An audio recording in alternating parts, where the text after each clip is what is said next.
हर हर महादेव। दोस्तों, आप सुन रहे थे मेरे साथ मनमर्जियाँ, भाग 31। नवरतन ने गोलू का फटा टेंट सिलने से मना कर दिया और उसे साइड में फेंक दिया। ये देखकर रवि ने दबी आवाज में कहा, गोलू भैया, इन्होंने तो टेंट सिलने से मना कर दिया, अब क्या होगा? अभी तुम हमें जानते नहीं हो रविवा, हम भी बहुत कमीने आदमी हैं। रुको, अभी बताते हैं। हम मुझे टेंट भी सिले हैं और हमको चाय समोसा भी खिलाए हैं। गोलू ने भी दबे स्वर में कहा। हाँ, का गोलू भैया, सुबह सुबह हम ही मिले, हम नहीं मानते। रवि ने गोलू का मजाक उड़ाकर कहा। नहीं मानते? टेलर दिखाएं तुमको? गोलू ने तैश में आकर कहा। हाँ हाँ दिखाओ, रवि ने कहा। गोलू नवरतन के बगल में पड़ी बेंच पर आ बैठा और अपने हाथ को गाल से लगाकर ऐसे मुंह बनाया जैसे बेचारा कोई बहुत बड़ी टेंशन में हो। नवरतन अपना सूट सिलने में बिजी था, उसने गोलू पर ध्यान ही नहीं दिया। गोलू ने रवि की तरफ देखा तो रवि दबी सी हंसी हंसा और इससे गोलू चिढ़ गया। गोलू ने नवरतन के कंधे पर हाथ रखकर कहा, लगता है बेचारी हीरा का ब्याह कबो ना हुई है। कौन हीरा? और ओके ब्याह की चिंता तुमको काहे है बे? नवरतन ने गोलू की तरफ देखकर कहा। गोलू मन ही मन खुश हुआ, लेकिन चेहरे पर गंभीर उदासी लाकर कहने लगा, अब तुम तो जानते ही हो चचा, जे वेडिंग प्लानर के काम के चलते बड़े बड़े लोगों में उठना बैठना है हमरा। और गुड्डू भैया तो अभी कुछ दिन पहले ही ये कोठर लिए थे, बस वहीं जे हीरा से हमारी मुलाकात हुई। चला का गजब दिखती है, का सूरत है और का ही सीरत है।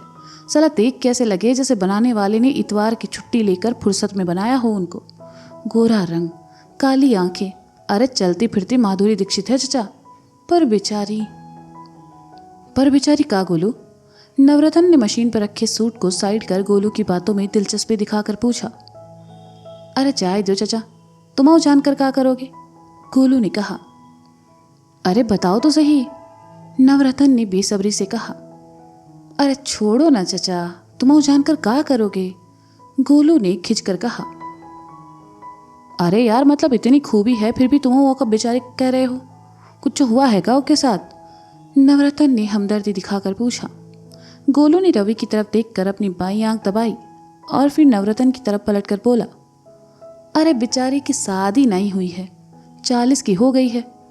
फंक्शन माओ के पिताजी मिले रहे हमसे तो कहा कि कोनो अच्छा लड़का हो तो बताएं ओके लिए। 40 की हो गई और शादी नहीं हुई, ऐसा काहे? नवरतन ने कहा। अरे पहले उनको लड़कों को रिजेक्ट करना था, अब लड़के उन्हें रिजेक्ट कर रहे हैं। थोड़ा मुटिया आ गई है ना, पर अब कहती है कि जो मिलेगा जैसा मिलेगा कर लेगी।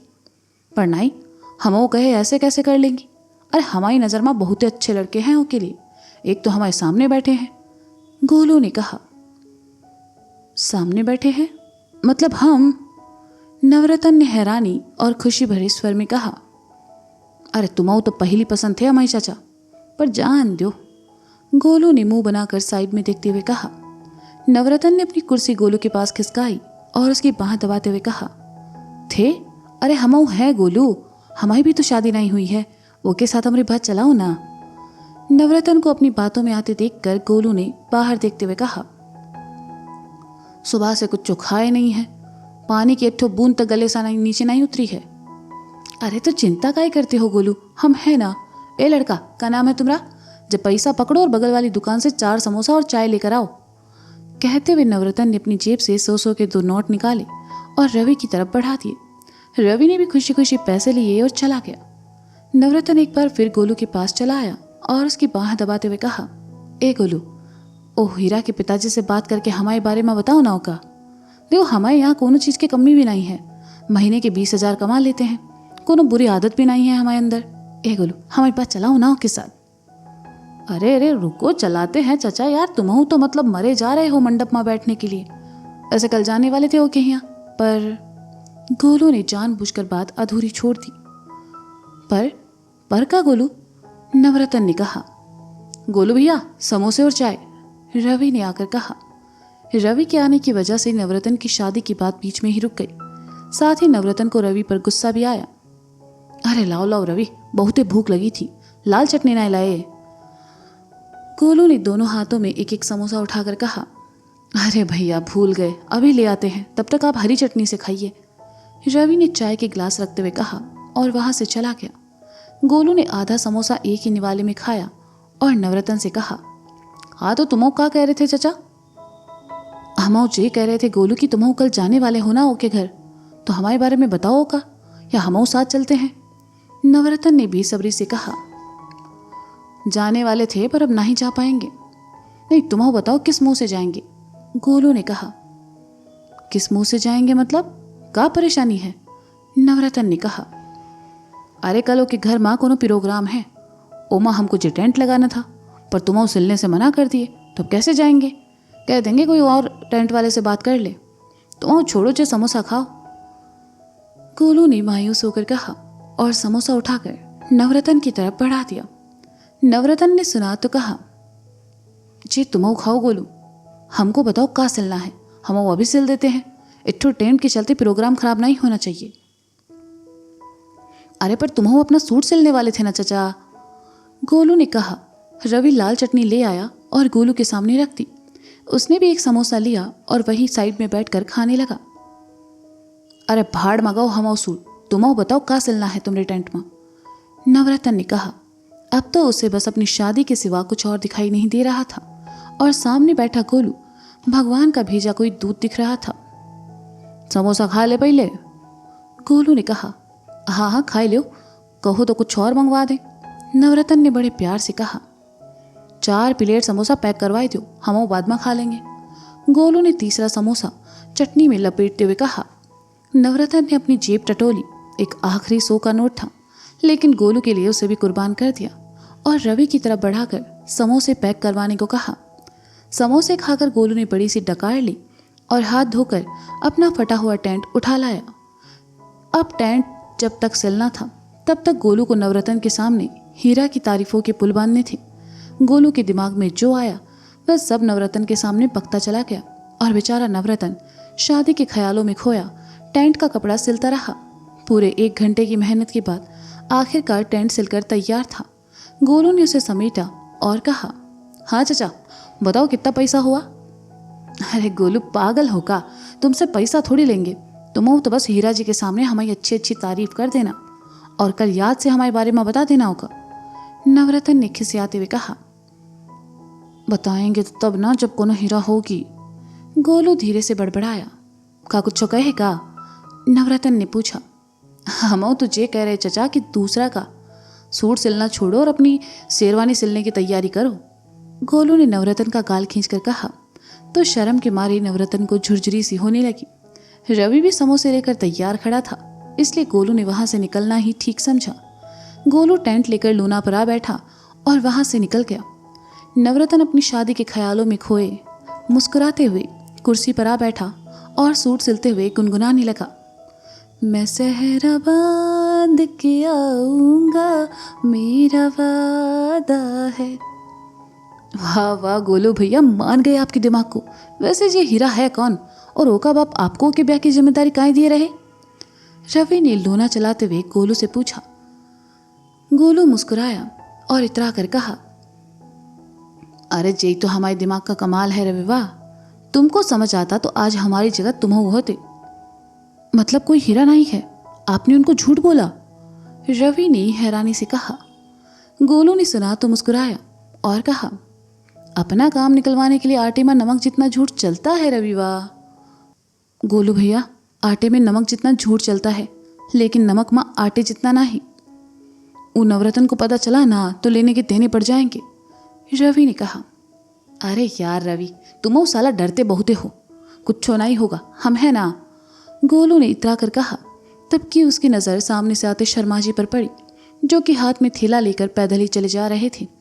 ए रवि रोको जरा, गोलू ने रवि का कंधा थपथपा कर कहा। रवि ने शर्मा जी के बगल में लूना रोकी तो शर्मा जी छिटके और जैसे ही नज़र गोलू पर पड़ी उनके चेहरे पर गुस्से के भाव उभर आए। वे गोलू से कुछ कहते इससे पहले गोलू ही बोल पड़ा, जो थैला उठाकर कहाँ चले जा रहे हो? आपसे मतलब? शर्मा जी ने चिढ़े हुए स्वर में कहा। हाँ बिल्कुल मतलब है, क्या पता किसी को हमारे नाम की सुपारी देने जा रहे हो, बताओ बताओ क्या है? गोलू ने कहा। कफन सिलवाने जा रहे हैं, कहो तो आपके लिए भी सिलवा दें, शर्मा जी ने गुस्से से कहा। गोलू ने रवि का कंधा थपथपाकर उसे चलने का इशारा किया और शर्मा जी से कहा, एक काम कीजिए, अपने लिए सिलवा लीजिए, हमें जाने में अभी वक्त है। शर्मा जी ने सुना तो झुककर अपनी चप्पल निकाली और गोलू के पीछे फेंक कर कहा, वो तो हम उसी दिन सिलवा लिए थे जिस दिन आपसे रिश्ता जोड़ा था। गोलू को चप्पल तो नहीं लगा, उल्टा शर्मा का चप्पल जरूर उनसे दूर हो गया। वे खिसियाते हुए से चप्पल लेने गए और पहनकर वहां से आगे बढ़ गए। मिश्रा जी का घर कानपुर। खाने के बाद घर के सभी आदमी हॉल में बैठकर बातचीत करने लगे और महिलाएं सब अंदर अपनी अपनी मंडली जमाई बैठी थी। लवली ने अपने पड़ोसी मनोज को बिंदिया की खबर देने को कहा था, लेकिन मनोज का कोई फ़ोन नहीं आया। सबके बीच बैठा लवली बार बार अपना फ़ोन देख रहा था। जब से उसे बिंदिया के बारे में पता चला था तब से बस उसी की चिंता हो रही थी। लवली को परेशान देखकर गुड्डू ने अपने फ़ोन से एक मैसेज लवली को भेजा। लवली का फ़ोन बजा। उसने देखा गुड्डू का मैसेज है तो उसने हैरानी से सामने बैठे गुड्डू को देखा और फिर मैसेज खोलकर देखा जिसमें लिखा था, परेशान मत होइए भैया, कल सुबह हम चंदौली जा रहे हैं और बिंदिया भाभी को साथ लेकर ही आएंगे। गुड्डू का भेजा मैसेज पढ़कर लवली धीरे से मुस्कुराया और गुड्डू को देखकर अपनी पलकें झपका दी। गोलू टेंट का सब सामान रखकर मिश्रा जी के घर के लिए निकल गया। एक तो सुबह से नहाया नहीं था, ऊपर से यहाँ वहाँ घूमते हुए और गंदा हो गया। घर जाकर नहाने से पहले उसने गुड्डू को सब बताना ज़रूरी समझा, जिससे गुड्डू की टेंशन थोड़ी कम हो जाए। गुड्डू ने भी गोलू को सीधा घर आने को कह दिया। ये भी नहीं सोचा कि गोलू इस वक्त किन हालातों में होगा। अपनी मस्ती में मस्त गोलू गली में पहुंचा। तभी सोनू भैया के घर की बालकनी से किसी ने बाल्टी भरकर कचरा नीचे गली में फेंक दिया। कचरा आकर गिरा सीधा गोलू के सर पर और पहले से मैला गोलू और ज़्यादा मैला हो गया। उसने गुस्से से सर उठाकर ऊपर देखा तो बालकनी में खड़ी सोनू भैया की घरवाली ने कहा, अरे माफ़ करना गोलू जी, हम तो अपने घर का कचरा फेंक रहे थे, आपको देखे नहीं। देखे नहीं, फिर भी निशानों पक्को है आपको। और कचरा फेंकना है तो कचरा गाड़ी में फेंको, गली में कहीं फेंक रही हो। गोलू ने चिढ़कर कहा। सॉरी, भाभी ने कहा तो गोलू पिघल गया और अपने ऊपर गिरा कचरा हटाते हुए कहा, अब इतना प्यार से सॉरी कह रही हो तो 2 बाल्टी कचरा और डाल दो हमारे ऊपर। काहे, म्युनिसिपालिटी का डिब्बा हो तुम। गुप्ता जी की कड़कदार आवाज़ गोलू के कानों में पड़ी। जी कोयल जैसी आवाज़ एकदम से कौवे जैसी कैसे हो गई? गोलू ने गर्दन घुमाकर देखा तो पाया कि मिश्रा जी के घर के दरवाजे पर गुप्ता जी खड़े हैं। गोलू जल्दी से मिश्रा जी के घर की तरफ आया और सोनू भैया की घरवाली भी अंदर चली गई। बीच सड़क पर खड़े होकर मोहल्ला की बहू बेटियों से बतियाते लाशरम नहीं आती है तुमको? गुप्ता जी ने गोलू के सर पर एक चपत लगाकर कहा। हाँ तो बतिया ही तो रहे थे, कौन सा के घर में घुस गए? गोलू ने तुनक कर कहा। जबान बहुत चलने लगी है तुम्हारी गोलू गुप्ता। गुप्ता जी ने गोलू का कान मरोड़ कर कहा। गोलू मारे दर्द के बिलबिलाया तो गुप्ता जी ने उसका कान छोड़ा और कहा, भांड बनकर कहाँ घूम रहे हो? घर जाकर नहा लो, पहले गुड्डू भैया से मिल लें, फिर घर ही जा रहे हैं सीधा। गोलू ने कहा। ऐसे जाओगे? गुप्ता जी ने गोलू की हालत देखकर कहा। हाँ, गोलू ने बेपरवाही से कहा। मेहमान आए हुए हैं उनके घर में, तुमको देखकर क्या सोचेंगे? अपनी नहीं तो कम से कम हमारी इज्जत का तो ख्याल करो गोलू। गुप्ता जी ने कहा। अरे तो हम कौन सा वहाँ सबसे मिलने जा रहे हैं? गुड्डू भैया को बाहर बुलाकर मिल लेंगे और आप जाओ, अम्मा से कहना हमरे नहाने के लिए गर्म पानी रख दें। गोलू ने कहा और अंदर चला गया। गर्म पानी के साथ तुमको 2-4 लठ की भी जरूरत पड़ेगी गोलुआ। तुम पहुंचो साले घर, आज तुम्हारी बिना साबुन के धुलाई करवाते हैं गुप्ता इनके हाथों। बड़बड़ाते हुए गुप्ता जी भी वहां से चले गए। गोलू अंदर आया और आंगन की सीढ़ियों पर ही रुक गया। उसने देखा हॉल में गुड्डू सबके साथ बैठा है तो सबके सामने उसे आवाज देने के बजाय इशारों से बुलाने की कोशिश की। अब गुड्डू की नजर पड़ी नहीं गोलू पर, लेकिन मिश्रा जी की नजर पड़ गई। उन्होंने गुड्डू से कहा, ए गुड्डू, वो बाहर कोनो मांगने वाला आया है, जाकर उसको कुछ खाने को दे दो।